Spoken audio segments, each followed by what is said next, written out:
Notre pays ne se porte pas bien parce que le trésor, l'économie du Cameroun se trouve dans la poche de 50 individus qui n'ont pas la conscience humaine. Ils sont apprivoisés par l'esprit animal et diabolique. Je les connais spirituellement. En dehors du fugitif Ataranakuna Basile, que j'ai connu au camp Berthaud, il habitait chez son frère, inspecteur de police. Un inspecteur de police. Il fut administrateur provisoire à la défense SNEC. Pourquoi le président Paul Biya nous laisse mourir ces innocents? Que dira-t-il à nos martyrs nationalistes, les Ruben Oumniobé, les Ouandji Ernest, l'un assassiné le 13 septembre 1958 et l'autre le 15 janvier 1971. Et même les Thomas Sankara, assassinés le 15 octobre 1987. Ceux-là qui ont versé de leur sang pour notre indépendance et notre réunification, est-ce qu'ils avaient besoin de vivre dans ce monde et que vous laissez votre pays à la main de vos ennemis d'hier, dirigés par les anti-Biya, des antinationalistes, les gens qui n'ont rien à voir avec la politique. Le parti, le RDPC, notre premier parti démocratique de notre pays, gardera toujours sa place de premier. Même son fondateur leur avait prévenu de s'attendre à une éventuelle concurrence. Ils ne sont pas préparés, ces pauvres cons. Nous donnerons une nouvelle physionomie à une nouvelle doctrine à notre parti de lumière. Il quittera définitivement les ténèbres de ces militants. Et le parti RDPC deviendrait finalement âme immortelle. Aucun de nos militants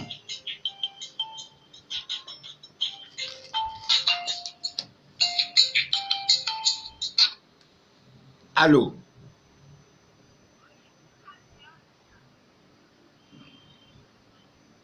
Bon, je suis en pleine conférence.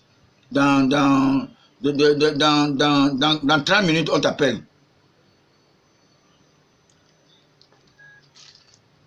Aucun de nos militants ne se rendra pas à l'Occident pour se soigner, car j'ai remarqué que tous ceux qui y vont rentrent dans une chaise roulante. Allons bâtir nos maisons de parti dans tous nos 58 départements.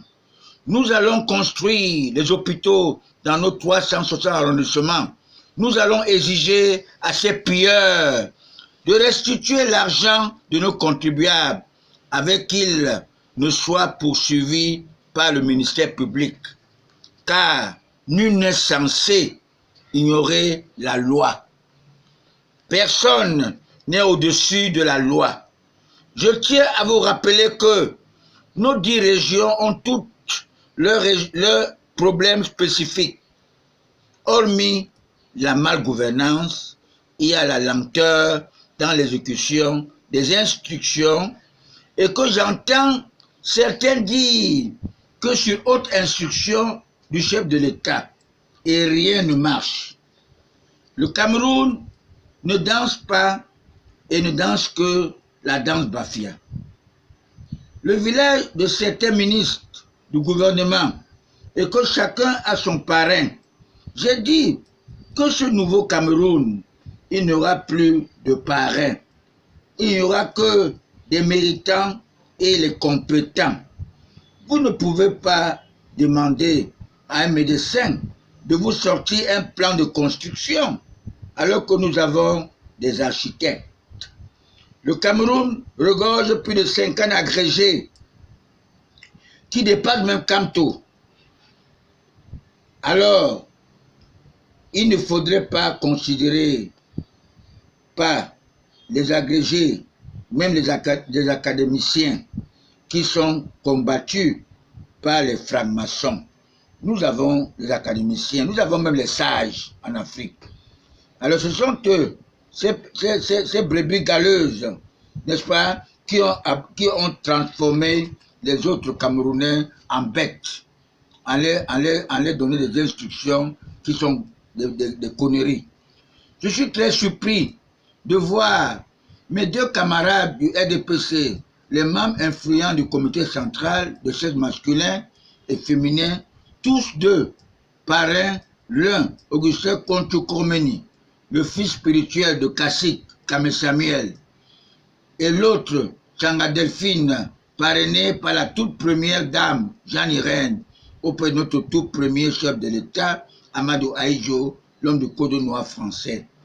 Elle fut la première femme nommée ministre des Affaires sociales de notre pays. Tous ne sont pas si vieux pour se retrouver sur une chaise roulante. C'est malheureux pour eux. Je me souviens que l'un avait dit que l'argent se trouve entre New York et Washington. Et je crois que la femme n'a pas cru à mon champion. Elle a toujours respecté sa marraine, franc-maçonne Jeanne Irène, excellent comme l'ancien ministre du Travail, Robin Kili, qui avait décerné plusieurs médailles de travail, argent, vermeil et or aux fugitifs à Tanakuna, Basile, à titre exceptionnel. Où est-il aujourd'hui? Mes très chers compatriotes, la décentralisation en question, le président Paul Biya avait cru qu'elle était en marche depuis 1996. Il avait fait confiance à ses gladiateurs, sans toutefois savoir que la confiance n'exclut pas le contrôle.